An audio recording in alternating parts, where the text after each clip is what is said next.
What do you think about like unconditional love? Maybe when you feel like you don't deserve to be loved, or maybe you feel like you've done something but you still receive that love in return. I suppose it's just when you know no matter what you do, no matter what you go through, it's always going to be there when you get home. Because we've been through some struggles the last few years and we just know that we've got each other there all the time, and no matter what, we'll be there for each other. Knowing that every little thing that you do, is daft as it sounds, leaving a cup of tea out for the morning or getting someone a biscuit from the kitchen, that's little bits of unconditional love, isn't it? I don't think you can have like fully unconditional. Like definitely if you do something really bad, like it's gonna like follow you along. Yeah. You've got these people that do really bad things, like, and then they get sent to jail, but then they still have a family, and that family, like, they're still, like, do you know when you see them videos where, like, the dad forgives the killer of his son or something like that? Like, that's, I feel like that's undeserving love, but then some people are so, like, you know, open-minded that they can still express that love and they realise, like, they're still a human being. I'd say that's brilliant. Everyone deserves to have that brilliant feeling of somebody caring for them. I don't know if it has any deeper significance other than that occurs, and that's great. That's all I can really say for it. Well, I think a lot of families expect unconditional love, but I think with a family you expect love, but I don't think, like, for example, at our age, we don't really know what love is unless you've really had a relationship and you're very committed to somebody. I just think you expect the love you think you deserve, so people have lower expectations for themselves, so they'd be surprised if someone loves them, but that's just because they lack the sort of confidence they think they need, and that's, at a young age especially, they're just surprised when anyone's going to love them.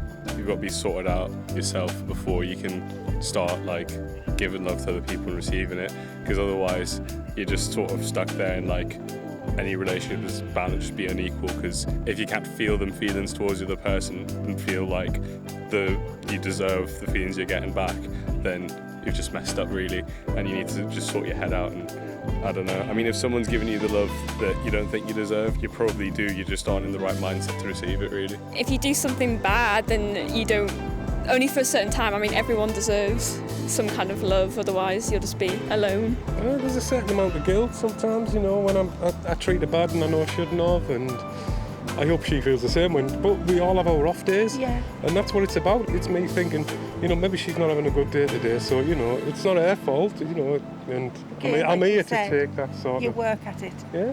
It's not a bed of roses every single day. Of course it isn't, no. You've got it's not to, Shangri-La. Yeah. You've got to work at it. Yeah.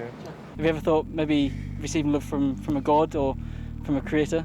I'm quite a solid atheist, so I'm very happy where I am at the moment. I don't believe there's any evidence for any divine creator that intervenes in our lives. Well, I would say I'm an agnostic, but I don't think there's a divine creator that loves us and stuff like that. I was like raised pretty religious, so it's just more of a sort of like nostalgic thing for me now, because like I do biology, I'm pretty scientific in terms of like mindset, but still I've got nothing wrong with wearing a cross and still sort of keeping that as a bit of a sort of like anchor point to home. So it's just you take what you want and what you need. I guess, yeah, sort of the simple answer I'd give. Get love from your God. If you love your God, God loves you back. But obviously, you can make mistakes and get forgiven for them. You can make mistakes and not get forgiven for them. So I guess it's just got to toe the line kind of thing. Personally, I'm not really a religious person. Like, I would like to think that, but I don't know. I think it's the thought of there actually being a God is something nice to think of, because obviously the world's like not a nice place half the time. But yeah, I don't know. Yeah, but if he loved us, why would he Yeah, I know. let all this stuff happen? Family love, you can feel that like physically, like when they hug you and like when you have like nice contacts, like talking.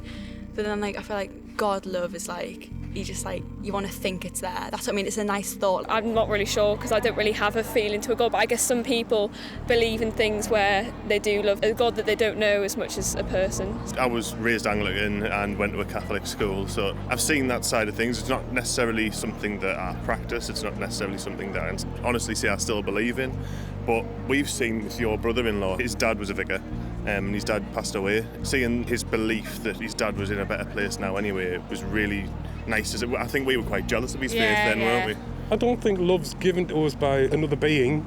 I think it's a feeling, you know. It's something how you within. project your feelings to other people. That's how we see it. Yeah. But we are not. We're not Christian. We're not well, I'm a Christian, religious. but we're not religious. You know, Yeah. I'm Yeah. Church of England, and so you. Yeah, but we don't practice it. What do you think the most important things are when loving someone and receiving love in return is? Respect, like you've got to respect the person both ways. It can't just be like a one-way thing.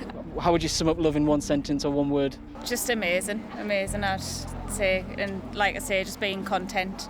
Love and happiness go together well, don't they? When you love and you feel loved, you feel happy, so I would say happiness. I would have said being there for the other person and understanding them. Give and take. Give and take. Give and take. Yeah. Any final thoughts on love in general? Sign me up.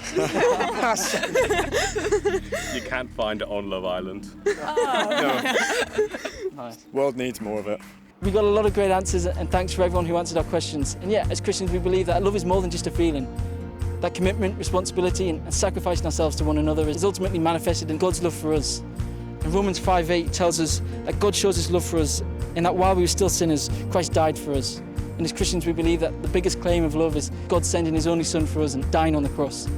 So I encourage you that if you're not yet a Christian, to explore the claims of the Bible and to see for yourself the love that God has for you. And if you are a Christian, I encourage you to share that message to those around you, to your friends and to your family. Thanks so much for watching the video. Like and subscribe, and I'll see you on the streets of Durham back soon.